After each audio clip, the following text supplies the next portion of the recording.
Welcome to All For You Stories, where we want you to think different so you can act different. Let's go. Which way? Last night I had a dream I was drowning.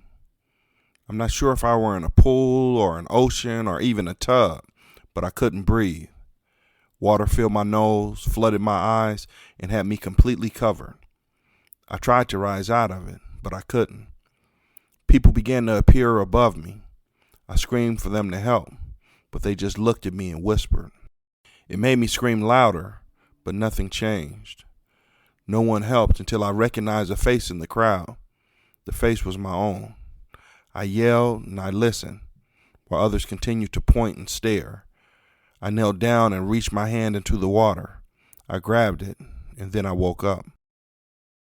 I used to hate the night. In the daytime, I can go to work, watch TV, run errands, or complete any other task that may pop up.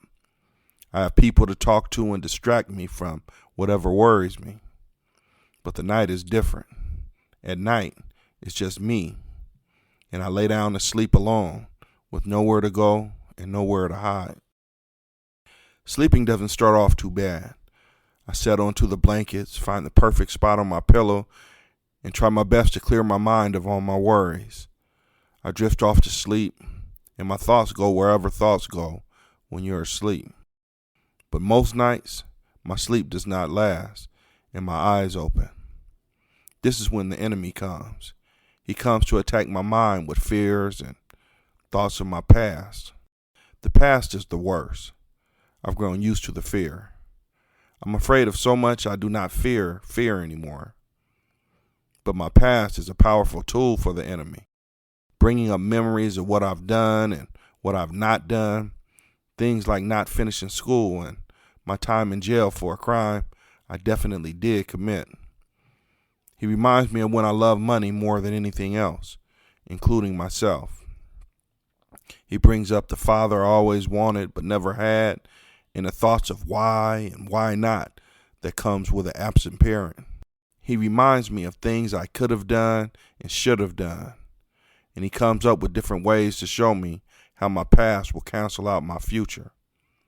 He never has a shortage of bullets to fire and knows I cannot defend myself, how I can't fight back against the past I know is true. But growing with God has taught me to fight back. He comes with the same attacks, but I'm ready. My Bible is next to my bed, resting both peacefully and powerfully. It can defend or attack whenever I need it. So when he comes, I'm not powerless to stop him. I even have a couple of stockpile verses to fire back at him. Tonight's is Luke 10:19. I say it, and I say it, and I say it until he runs. Then I pray to God and thank him for getting me through the night. But the enemy doesn't quit. He keeps coming with the same attacks and some different ones. Lately, his bullets have been coated with my insecurities. He has become an expert on what I want to change about myself. He has taken the things I thought were terrible and has made them worse. He has taken what I thought was hidden and put them out for everyone to see. But I prayed myself to sleep. Then I woke up. I think I woke up. I was somewhere between sleep and awake when my dad came and sat by my bed. We looked at each other, but neither of us spoke. I did not feel like myself. I felt like a child, looking at someone I wanted to love me. He never said anything, but did reach out his hand. I reached out to grab it, but it wasn't there. But this time he did not go away when the morning came. I tried to clear my thoughts of everything he shot at me, but they would not go away. I think about the family I never had and how I wish things were different. I think about other people and wonder why I couldn't have had a family like them. The more I think about it, the more I realize how much others have compared to me. I wish I could switch my life with someone else, anyone else. My thoughts get interrupted by a call. Good morning, Bishop. I'm sorry to call you so early, but we have a plumbing issue at the church.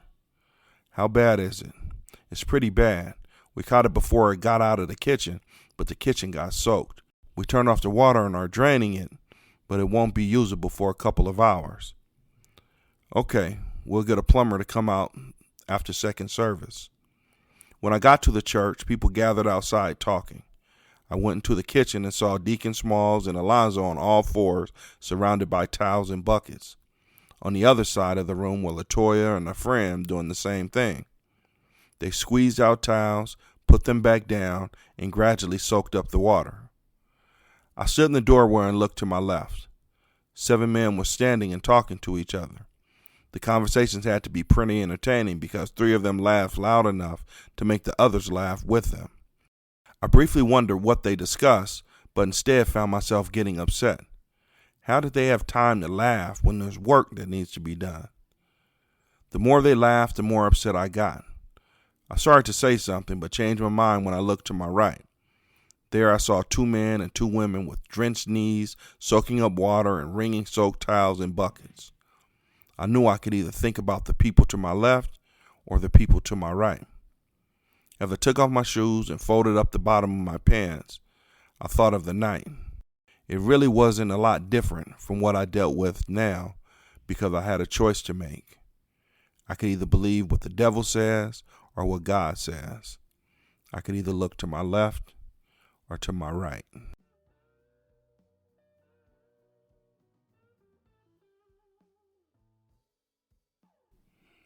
Thank you for listening. Please subscribe, share with someone else, then do what's got to be done. Peace.